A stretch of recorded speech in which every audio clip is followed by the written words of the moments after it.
آج ہم سورہ الانفطار کی آیت نمبر 3 اور 4 کا لفظی ترجمہ پڑھیں گے۔ شروع کرتے ہیں۔ وَإِذَا الْبِحَارُ فُجِّرَتْ، وَإِذَا اور جب، واو اور اذا جب، بحار سمندر دریا، فجیرت بہا دیے جائیں گے۔ فجیرت کا مطلب ہوتا ہے کسی چیز کا ابل کر بہر آ جانا، ابل کر بہہ جانا، یا پھر کسی چیز کا پھاڑ دینا، بالکل اسی طرح جیسے چولہے پہ رکھا ہوا دودھ ابل کر بہر آ جاتا ہے۔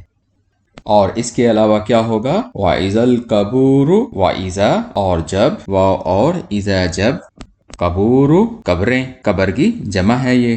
اور قبروں کے ساتھ کیا ہوگا؟ بعثرت کرے دی جائیں گی، یعنی قبروں کو الٹ پلٹ کر دیا جائے گا، زیر و زبر کر دیا جائے گا، یا پھر تل پٹ کر دیا جائے گا، اوپر نیچے کر دیا جائے گا۔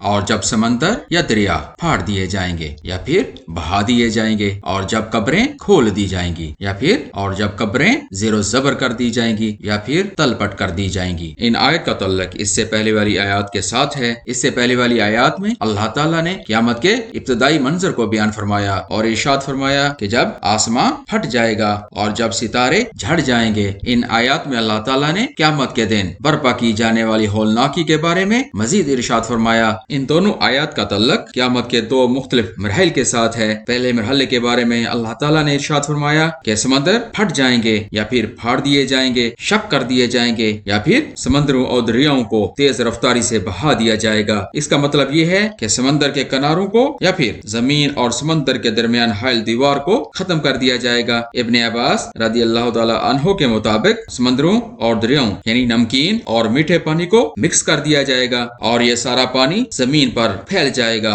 اور یہ ایک خوفناک یا پھر ایک زبردست سیلاب کی شکل اختیار کر لے گا۔ مفسرین کے مطابق پہلے سب دریا اور سمندر آپس میں ملیں گے، اور پھر زمین کے اندر حرارت کی وجہ سے ہولناک آگ میں تبدیل ہو جائیں گے، اور یہ ابل کر بہر آ جائیں گے، اور اس دن دنیا کے خاتمے کا اعلان ہوگا۔ سورہ التکویر میں اس کا ذکر کیا گیا ہے۔ دوسری آیت میں ارشاد فرمایا گیا جب قبروں کو تل پٹ کیا جائے گا یا الٹ پلٹ کیا جائے گا۔ اس کا مطلب یہ ہے کہ جب زمین کو الٹ پلٹ کیا جائے گا تو وہ اپنے اندر کی سب چیزوں کو باہر نکال پھینکے گی، زمین کے اندر دفن سب چیزیں باہر نکل آئیں گی۔ ایک اور جگہ پر ارشاد فرمایا گیا کہ جب زمین اپنے بوجھ باہر نکال پھینکے گی اور وہ خالی ہو جائے گی، اور یہ قیامت کا دوسرا مرحلہ ہوگا۔